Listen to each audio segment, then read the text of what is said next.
So hi everyone, today in this video we're gonna develop another solutions for another type of problems that we tend to face in our day-to-day lives, always with a focus trying to show you, explain you, or you just by grabbing some of the mental models existent, you can already understand a lot of the problems that you're gonna face in our day-to-day lives. And also it always as well with the focus in trying to show as well that mental model is not just about understanding the problems, it's well about helping you having ideas to solve that type of problems as well. And then so with that, we think as better you so grasp these mental models, better you're gonna tend to perform in the life because better you'll be in solving that same problems. Then I think it's like the most important skills is the ability to be a good problem solver. And then so what's going to be the problem today is that is the one that's really important. The global well-being paradox, and it's coming from the World Happiness Report in 2024. What do you have?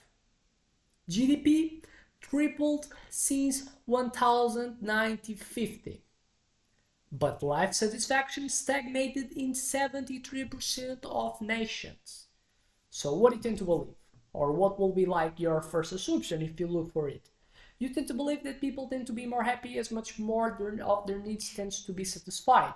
Probably to a certain point it's something that's true.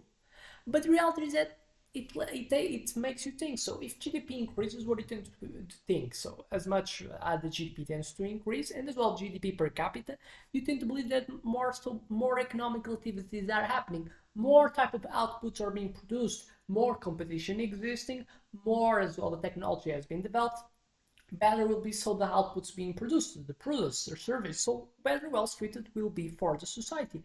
So an individual will get so their needs will getting satisfied in much better way than in the past. So we will tend to think that people are happier than it will be in the past.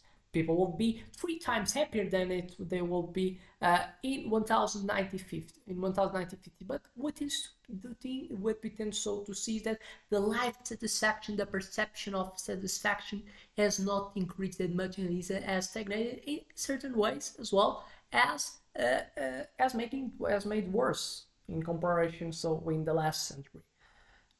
Other type of data. We have 800 million clinically depressed people, more 300% since 1990, despite material abundance. A root flaw. We optimize for pleasure, not sustainable flourishing.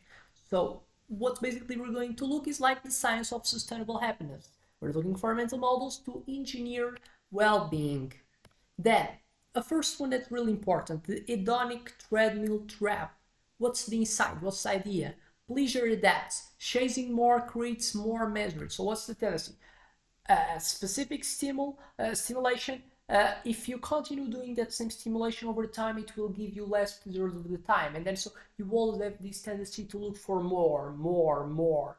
And then what this tends to create is that certain thing in the past was making you pleasure, now is not making it. You need to look for more. And this is what creates addiction. You're getting even more, more, more, and do more of this thing. You take more of that thing. And then obviously you also have a ceiling. You reach a time that you cannot consume more, and then so you hit uh, so what's the main problem of addiction is that you cannot do more because it doesn't exist much more that you could take. And then so it's here that enters the depressions, enters all the type of problems. And then so what is the fix for that? We have the anti-adaptation tactics. For example, varied rewards. Rotate hobbies every 3 months is a neuroplasticity hack. Pain bracketing, intentionally skip coffee phone 1 day a week, has made the basal joy increase 40%. Is basically you playing with this type of way that human brain works. So a way to still motivated, a way to not get exhausted of routine, and then so always having the need to escalate over the time, and then so you're gonna see that you reach a point that you're gonna see what I'm doing in comparison with what you're doing in the past. It's you playing with this. It's making the things that you do more variable in a way that so you don't get that much addicted of the thing and you have the need to escalate more and more and more, becoming more dangerous of doing it because you're escalating it. You're seeking for more adrenaline. You're seeking for things that are more new, and normally with things that tends to be more neuron, more risks, so are worse for you. And then so playing with this, and it's not just about the addictions, where it can be applied, for example, in the things that you do in your day-to-day lives. So if you want to create a hobby like doing exercise, that is thing that creates makes you happy in the long term, in the short term. So how you create the way how I make it so me doing hard type of tasks that's just gonna bring the results in long term is you attaching benefits, rewards. If you do this, I'm gonna hit chocolate, but don't make it it's like a 100% guarantee. Make it like a spin, but you just spin if you do the tasks, and then so you not always have a full guarantee that you're gonna get reward, and then so you not always will get the reward. And then so with that you can sustain doing the habit, because the probability of getting the reward, it will be enough over the time to sustain that same level of reward. And then so you don't have the need to always thinking for a higher and higher reward, never feeling happy, because the challenge is you not being certain to get the reward. And then so by not being certain to get the reward, you also getting feel motivated to get the reward, and don't net so the motivation to seeking for higher rewards. It's a hack probably is important that I can say to you. So instead of, for example, in chocolate, you need to explain. Now I'm just getting to feel motivated if the potential so goal is I hit 2 chocolates, and then so in 3 weeks will be just 3 chocolates, making you a spin that is like 50-50%. You hit the chocolate or not, and sustain it. You're gonna see that you're always gonna feel motivation to do the task, because it's not certain that you're going to receive a specific pleasure, and something that tends to be good. Second, eudaimonic engineering, insight. The meaning tends to be more important in long-term pleasure, in long-term happiness, than just like the pleasure by themselves. So a design so how to do it by knowing that. Legacy micro actions. Teach one skill month, even via TikTok, has made proposed neurons power 3 times more. The Japanese Ikigai passports track progress on 4 quadrants: passion, mission, vocation, and profession. So seeking for more meaning, creating meaning in the life of people, to just like pleasure by themselves. 3. Sociometric surveyation. Inside loneliness, it tends to be equal in terms of being bad for health as smoking 15 cigarettes a day. And so it's fixed by knowing it. We have the relational architecture. Third place 2.0. The Barcelona's rooftop gratitude terrace with free coffee has made social isolation decrease 30%. The Dumbbell hours compliance. Apps nudge you if 5 minus deep relationships.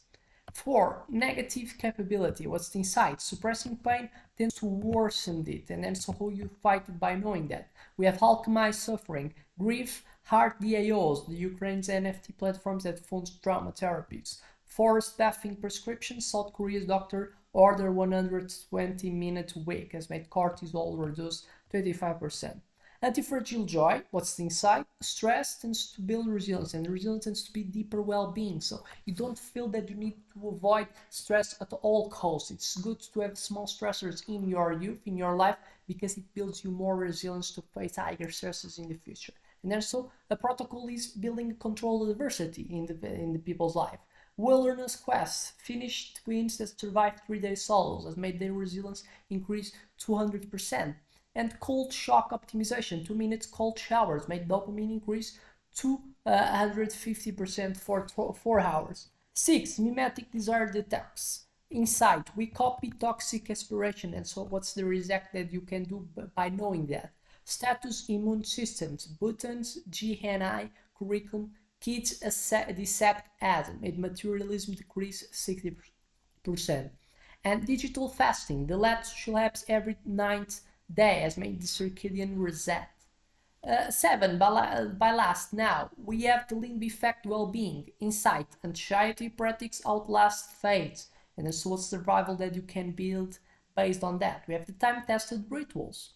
The Greek symposia, wine more philosophy right nights has made the modern think and drink clubs, and Japanese tea ceremony neuroconscious. 45-minute ritual has made alpha waves increase, and this tends to be so as well. The increase that is created by meditation. That is another thing that tends to be positive based on the the reality seems to. So what's the reality of doing the meditation seems to be so positive as well for the well-being of a human being. So with that, I expect that you have liked the channel. I expect that you have understand the proposal of the existence of this channel. I expect it was enough so to convince you to subscribe, and I hope to see you in a next one. So thank you.